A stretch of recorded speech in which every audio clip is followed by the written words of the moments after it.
మీరు ఎస్సీ వర్గీకరణ విషయంలో మీ స్టాండ్ ఏమిటి చెప్పిన తర్వాత మన విషయంలోకి వెళ్దాం. నిజానికి ఎస్సీ వర్గీకరణ అనేటువంటిది ఒక ప్రజాస్వామికమైనటువంటి ఉద్యమం ద్వారా ఒక ప్రజాస్వామిక ఆకాంక్షను మాదిగ దండోర రూపంలో కావచ్చు, లేదా సమానత్వం తీసుకురావాలనేటువంటి లక్ష్యంతో ఉండొచ్చు. చాలామంది ప్రజాస్వామికవాదులు దాన్ని బలపరిచినటువంటి ఉద్యమం. నాకు బాగా గుర్తు 96, 97 ప్రాంతంలో మేము కూడా నిజానికి దానికి సంఘీభావం తెలిపి అది సఫలం కావాలని కోరుకున్నటువంటి వాళ్ళు. దీనికి 2 కారణాలు ఉన్నాయి. ఇదే కాకుండా అనేక సందర్భాలలో వ్యక్తిగతంగా మందకృష్ణ మాదిగ కూడా నేను అనేక సందర్భాలలో మాట్లాడడం జరిగింది, లైవ్లో కూడా మాట్లాడడం జరిగింది. ఇది న్యాయమైనటువంటి ప్రజాస్వామిక డిమాండ్ కాబట్టి దీనికి పూర్తిగా మద్దతు తెలిపినటువంటి అనేక ప్రజాస్వామికవాదుల్లో నేను కూడా అందులో ఉన్నాను. నేను ఇది వచ్చిన తర్వాత ఇమ్మీడియట్గా నా రెస్పాన్స్ కూడా ఒక సుదీర్ఘకాలం పెండింగ్లో ఉన్నటువంటి ఒక న్యాయమైనటువంటి అంశానికి ఒక ముగింపు జరిగింది, ఒక పంచాయతీ పరిష్కరించబడింది అనేటువంటి భావనతో నేను ఒక ట్వీట్ చేశాను. అది వాస్తవం. ఎందుకంటే ఒక 30 సంవత్సరాల పాటు అన్నదమ్ముల మధ్యలో పంచాయతీ ఉంటే ఎన్ని అపోహలు ఉంటాయో, ఎన్ని అపార్థాలు ఉంటాయో, అన్ని అపార్థాలు అన్ని అపోహలు తెలుగు రాష్ట్రాల్లో ఉన్నటువంటి మాదిగ సామాజిక వర్గాల మధ్యలో వచ్చినాయి. అది వాస్తవం. సో ఈ వివాదానికి ముగింపు పలికితే ఎవరి గెట్టు వాళ్ళు పంచుకొని ఉంటే ఇద్దరు అదే సౌభ్రాతృత్వంతో అదే సామరస్యంతో కలిసిమెలిసి ఉండేటువంటి అవకాశం ఉంటుంది. నిజానికి ఇప్పుడు కావాల్సింది అది, కలిసిమెలిసి ఉండడం అనేటువంటిది ఇది కావాల్సింది.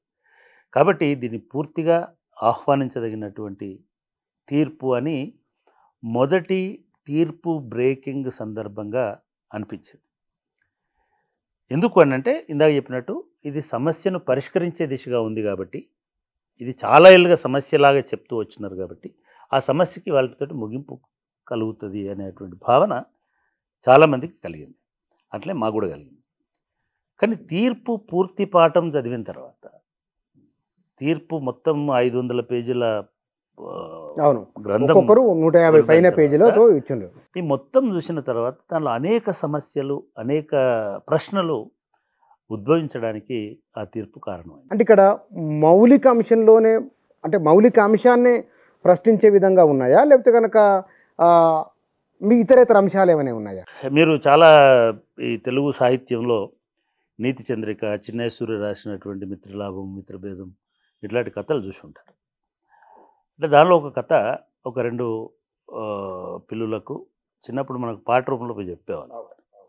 2 పిల్లులకు ఒక చోట రొట్టె ముక్క దొరికితే నాదంటే నాదంటూ తగువులాడుచుండెను అని చేసి, ఇదంతా గమనిస్తున్నటువంటి కోతి నేను పంచి ఇస్తా మీకు సమానంగా అని చెప్పేసి ఇటు ఎక్కువ ఉందని అటు తీసేసి, అటు ఎక్కువ ఉందని ఇటు తీసేసి మొత్తం మధ్యనే వెళ్ళిపోతుంది.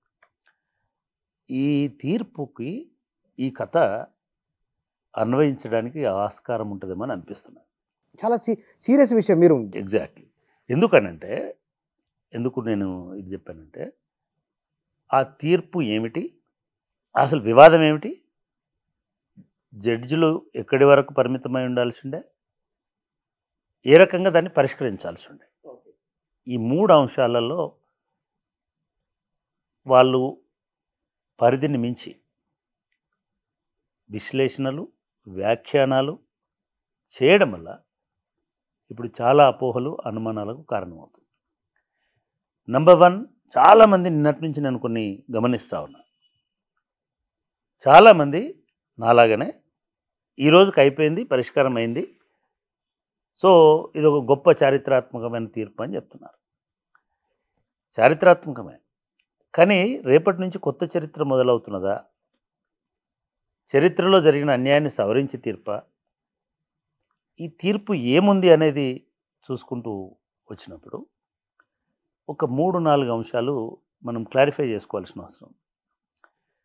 ఈ తీర్పు ఆంధ్రప్రదేశ్, తెలంగాణలో ఉన్నటువంటి వర్గీకరణకు సంబంధించి కాదు. నంబర్ 1, ఈ తీర్పు వచ్చింది పంజాబ్లో విభజన జరిగింది కాబట్టి, ఆ పంజాబ్లో విభజనకు సంబంధించినటువంటి అంశం సుప్రీంకోర్టుకు వచ్చింది కాబట్టి, సుప్రీంకోర్టు గతంలో Chennaiah versus state of Andhra Pradesh కేసులో ఇచ్చినటువంటి పాత తీర్పును సవరించింది. నంబర్ 1. ఆ పాత తీర్పుని సవరించి విభజన చేయవచ్చు, వర్గీకరణ చేయవచ్చు అని చెప్పింది. ఇది మొదటిది. తీర్పులో ఉన్న అంశాలు చెప్తున్నాను. ఇక్కడ 22 మంది ఇంప్లీడ్, దాంట్లో కృష్ణమాదిగో ఇంప్లీడ్ దాంట్లో ఉన్నారు. అది 100% వాస్తవం. కానీ సమస్య మెయిన్ తీర్పు అనేది దేనికి సంబంధించి? పంజాబ్కి సంబంధించి, పంజాబ్ సంబంధించి. పంజాబ్ హర్యానాకు సంబంధించి. పంజాబ్కి సంబంధించినటువంటి తీర్పులో ఎవరైనా ఇంప్లీడ్ కావచ్చు. ఇంప్లీడ్ అయితే మనకు అప్లై అవుతుందని ఇంప్లీడ్ ఉద్దేశమే అది.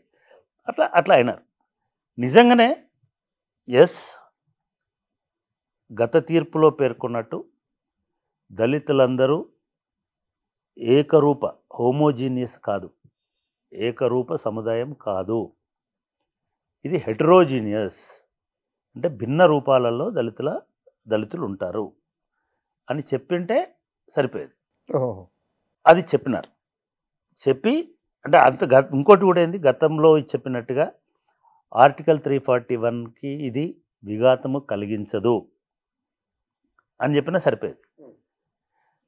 తీర్పు చెప్పిన న్యాయమూర్తులు సమస్య వరకే పరిష్కరించకుండా మరికొన్ని కొత్త చిక్కుముడు లేచిపోయినారేమని నాకు అనిపించింది. వరుస క్రమంలో చెప్పండి. అంటే ఒకటి, వాళ్ళు ఇవన్నీ చెప్పింది ఇక్కడి వరకు బాగుంది. ముందు దీన్ని మనం డిస్కస్ చేద్దాం. నిజంగానే ఏకరూప సమూహం కాదు దళితులు. చాలామంది ఏమంటున్నారనంటే షెడ్యూల్డ్ కాస్ట్ అంటున్నారు. షెడ్యూల్డ్ కాస్ట్ కాదు. రాజ్యాంగంలో చెప్పిన ప్రకారం షెడ్యూల్డ్ కాస్ట్స్, కులాలు. బ్యాక్వర్డ్ కాస్ట్ కాదు, backward classes, not caste. What the difference between కాస్ట్కి సపరేట్ ఇది ఉంటుంది. ఓకే, కాస్ట్ ఆంథ్రోపాలజికల్ కానీ సోషియాలజికల్గా కానీ మేము పాఠం చెప్పేటప్పుడు ఏం చెప్తామంటే, కులం అనేది ప్రాథమికంగా ఒక వృత్తిని ఒక అంతర్వివాహ సమూహంగా ఉండి ఒక హోమోజినిటీ కలిగి ఉన్నటువంటి దీన్ని కాస్ట్ అని అంటాం, కులం అని అంటాం. ఒక సెగ్మెంట్, ఒకే లక్షణం ఉన్నటువంటి మనుషుల సమూహం. ఈ లక్షణం అనేది వృత్తి వల్ల కావచ్చు, సంస్కృతి వల్ల కావచ్చు, లేదా మిగతా ఆచార వ్యవహారాల వల్ల కావచ్చు, ఇంకా దేని వల్ల కావచ్చు. ఇవన్నీ. దీనికి ఇంకొక లక్షణం ఏంటంటే హెటరోజినియస్, హోమోజినియస్ గ్రూప్, అంతర్వివాహ సమూహంగా కూడా ఉంటుంది కులం. అట్లాంటప్పుడు ప్రతి కులమే. ఉపకులం అని ఎందుకు అన్నారు మరి? మనం చాలా సొసైటీలో ఇంటర్ప్రిటేషన్స్, అప్పర్ కాస్ట్ ఇంటర్ప్రిటేషన్స్ ఎట్లుంటాయంటే, ఒక్క రెడ్డిదే కులం, ఒక బ్రాహ్మలే కులం, ఒక కాపులే కాదు, ప్రతి ఒక్కడు కులమే. రెడ్డిలో ఎట్లాగైతే అంతర్వివాహ సమూహమో, రెడ్డినే పెళ్లి చేసుకుంటాడో, ఉన్నప్పటికీ నేనేమంటున్నానంటే అది కులం కాదు, అది శాఖలు, డిఫరెంట్ శాఖలు. మొటాటి వేరు, గుడాటి వేరు, ఇంకోటి వేరు. కానీ దర్పంలో, సొసైటీలో రెడ్డినే ఒక ఇది. ఎస్సీలకు వచ్చేసరికి ఎందుకు ఈ ప్రాబ్లం వచ్చింది అంటే, ఎస్సీలను నిజానికి చతుర్వర్ణ వ్యవస్థలనే అంతర్భాగం కాదు ఎస్సీలు. దానికి వాళ్ళు ఎక్కడో పంచములు కదా, అవతలి వాళ్ళు కదా, outsiders of Indian society, Hindu society బయటి వాళ్ళు. నీ హిందూ సొసైటీది ఏది వాళ్ళకి వర్తించదు అసలు. అయితే సరే, తర్వాత హిందూయిజం, గ్రాండ్ హిందూయిజం వచ్చేసి వాళ్ళను కూడా హిందువులే అన్నారు. Fine, thank you. వాళ్ళు కూడా హిందువులే అనుకుందాం. వాళ్ళు కూడా హిందువులు అని అనుకున్నప్పుడు వాళ్ళందరినీ బ్రిటిష్ వాళ్ళు క్లాసిఫై చేసినప్పుడు వీళ్ళందరూ ఒక గ్రూప్ కింద చేసినారు. ఎందుకు చేసినారు? వీళ్ళందరికీ ఒక లక్షణం ఉంది. వీళ్ళందరూ సమాజం చేత బహిష్కృతులు, సమాజం చేత అంటరాని వాళ్ళు. అస్పృశ్యత అనే ఒక ప్రాథమిక లక్షణం ఉంది కాబట్టి బీసీలు అంటుకోరు వాళ్ళని. అంటుకోవడం అంటే అంటుకోవడం ఒకటే కాదు, కలిసి భోజనం చేయరు, సహపంక్తి భోజనం చేయరు, వివాహం చేసుకోరు, వాళ్ళ బావిలో నీళ్ళని తోడుకొనియరు. ఇట్లాంటి అనేక ఒక 72 రకాల వివక్షతలను ఆ సమాజం పట్ల పాటిస్తుంది హిందూ సమాజం. కాబట్టి వీళ్ళు హిందూ సమాజం వెలుపలి వాళ్ళు అని చెప్పినారు. సరే, వాళ్ళు బ్రిటిష్ వాళ్ళు దాన్ని ఒక సపరేట్ చేసి దాన్ని కాన్స్టిట్యూషన్లో పెట్టి, మళ్ళీ బాబాసాహెబ్ అంబేద్కర్ వచ్చిన తర్వాత దాన్ని ఒక కాన్స్టిట్యూషన్ చేసి వీళ్ళందరూ షెడ్యూల్డ్ కాస్ట్స్ అని చెప్పినారు. ఈ షెడ్యూల్డ్ కాస్ట్లో 341 ప్రకారము, ఆర్టికల్ 341 ప్రకారము ఈ లిస్టును మార్చడం కానీ, ఈ లిస్టులో కొత్త వాళ్ళని చేర్చడం కానీ, దీనిలోకి వెళ్ళి తీసేయడం కానీ ఏ ప్రభుత్వం పడితే ఆ ప్రభుత్వం చేయడానికి వీల్లేదు.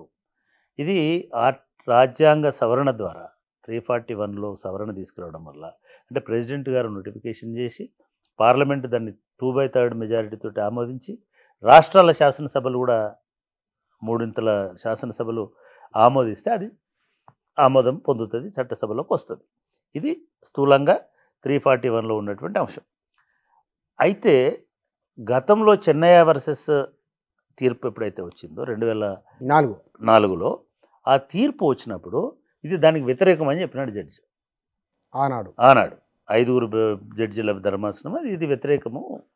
ఎందుకు వ్యతిరేకమయ్యానంటే ఈ అధికారము మీకు రాష్ట్రాలకు లేదు, గవర్నర్కు లేదు, ఇది పార్లమెంటుకు రాష్ట్రపతికి ఉంటుంది, దాన్ని సవరించాలి. పార్లమెంట్కి కాదు, ఒక విస్తృతమైనటువంటి ఏకాభిప్రాయంతో స్పెషల్ యాక్ట్ అంటున్నాం, దాని ద్వారా మాత్రమే దీన్ని తీసుకురావాల్సి వస్తుంది అని చెప్పినారు. అంటే నిజానికి ఆర్టికల్ 341లో అట్లా లేదు, గత జడ్జిమెంట్ చెప్పినట్టుగా. ఇప్పుడు అక్కడ కొత్తగా చేర్చడానికి వీల్లేదు, అందులోకెళ్ళి తీసేయడానికి వీల్లేదు. కానీ దానిలో విభజన చేసుకోవడానికి సమస్య ఏమిటి అనేటువంటిది ఇప్పుడు పోయినటువంటి కేసు. ఇప్పుడు తీర్పు కూడా అదే అన్నారు. తీర్పు కూడా దానిలో మీరు కొత్తవి చేర్చకుండా, ఉన్నవి తొలగించకుండా మీరు దాన్ని ఎట్లయినా విభజించుకోండి ఇబ్బంది ఏముంది అని చెప్పినారు. అక్కడి వరకు ఇబ్బంది లేదు, అక్కడి వరకు ఇబ్బంది లేదు. ఇక్కడి వరకు కనుక అని ఇది రాష్ట్రాలకు అధికారం ఉంది అని చెప్తే అక్కడికి అయిపోయేది. కానీ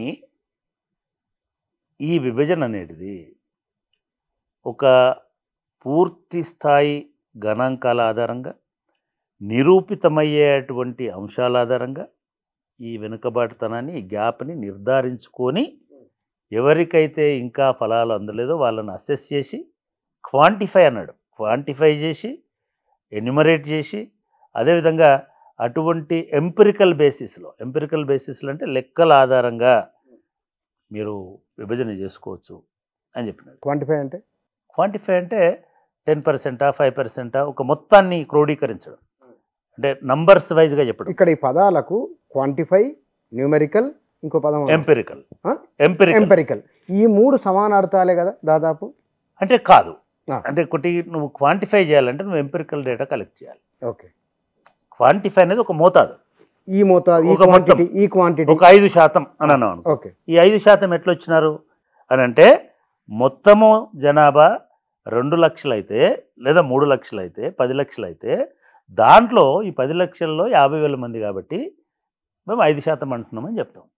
ఈ 10 లక్షలను లెక్క పెట్టడం అనేది ఉంది కదా, ఎన్యుమరేషన్ అంటాం కదా, అది చేయాల్సిన అవసరం ఉంటుంది కదా.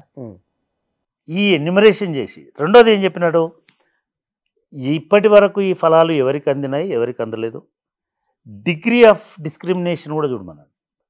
వెనుకబాటుతనం అనేటిది ఆయన జస్టిస్ చంద్రచూడ్ గారు మాట్లాడుకుంటూ ఒక పాకి పని చేసేటువంటి స్కావెంజర్ కమ్యూనిటీ తోటి కంపేర్ చేస్తే దళితుల్లో ఉండే వీవర్ కమ్యూనిటీ కొంచెం తక్కువ డిస్క్రిమినేషన్ తోటి ఉంటుంది అని చెప్పినాడు. ఒక స్కావెంజర్ కమ్యూనిటీ తోటి పాకి పని చేసేటానితో చూస్తే మోచి కమ్యూనిటీకి కొంచెం తక్కువ డిస్క్రిమినేషన్ ఉంటుంది అని చెప్పినాడు. అంటే ఇటువంటి ఆధారాలను సేకరించాలి, ఇటువంటి వివరాలను తీసుకోవాలి, ప్లస్ ఇప్పటి వరకు లబ్ధి పొందినటువంటి వాళ్ళ వివరాలను తీసుకోవాలి. ఏ సెక్షన్, ఇప్పుడు కొన్ని అజంప్షన్స్ ఎట్లా ఉంటాయంటే, ఉమ్మడి ఆంధ్రప్రదేశ్ ఉంది.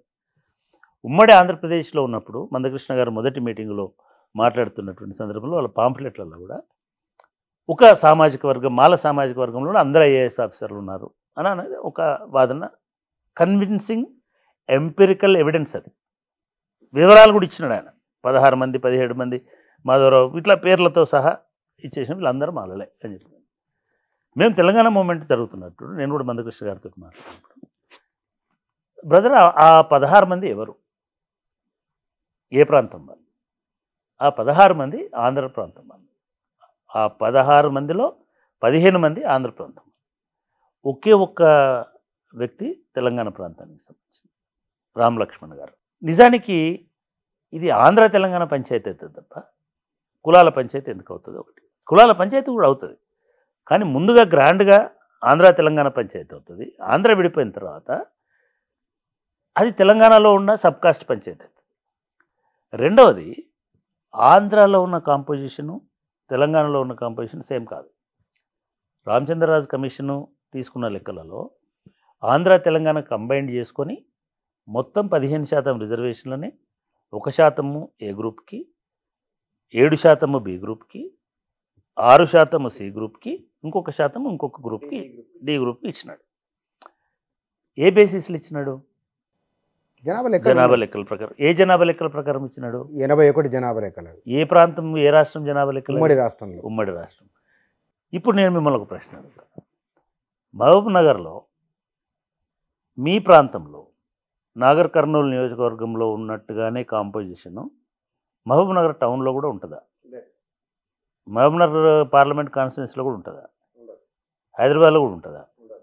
సో తెలంగాణ అంతటికీ ఒక రకంగా ఉంది, ఆంధ్ర అంతటి ఒక రకంగా ఉంది. మనకు శాతాలు లెక్కలు 1931 తర్వాత మాదిగ జనాభా లెక్కలు చాలామంది ఏమనుకుంటారంటే ఎస్సీ జనాభా లెక్కలు ఉన్నాయి అనుకుంటారు. ఇంకొక చాలా అజ్ఞానంతో ఏం మాట్లాడుతారంటే బీసీల కులగణన జరగాలంటారు. కులగణన అందరిది జరగాల. వాళ్ళు ఏమనుకొని అంటున్నారు బీసీల కులగణన జరగాలని? షెడ్యూల్డ్ కాస్ట్ ఒకటే కులం అనుకొని ఒక భ్రమలో ఉన్నారు. షెడ్యూల్డ్ కాస్ట్స్లో 57 కులాలు ఉన్నాయి. ఏది ఏ కులము ఉపకులం అని నిర్ధారించుకోవడానికి ఉండదు. మాది ఉపకులం, మాల ఉపకులం అంటారు. కాదు, అవి రెండు ఇండిపెండెంట్ కులాలు, రెండు వేరు వృత్తులు ఉన్నాయి అన్నప్పుడు ఎవరికి వారు ఇండిపెండెంటే. మరి ఎవరికి వారు ఇండిపెండెంటు. మాదిగ కులము సపరేటు, ఈ ఉపకులం కాదు. మాల కులం సపరేట్, ఇది గ్రహించాలి. కానీ మాదిగ ఎంతమంది ఉన్నారు, మాల ఎంతమంది ఉన్నారు అనే లెక్కలు ఉన్నాయా? 1931 తర్వాత, 1931 తర్వాత భారతదేశంలో కులాల వారీగా లెక్కలు తీయలేదు. మీరు ఎస్సీనా ఎస్టీనా అని అడుగుతారు జనాభా లెక్కల్లో. ఎస్సీ అంటే ఇది చేస్తారు. ఎస్సీలో ఉన్న 57 కులాలు ఏ కులం? అది లేదు. కాబట్టి ఈ సంక్షోభం వచ్చింది.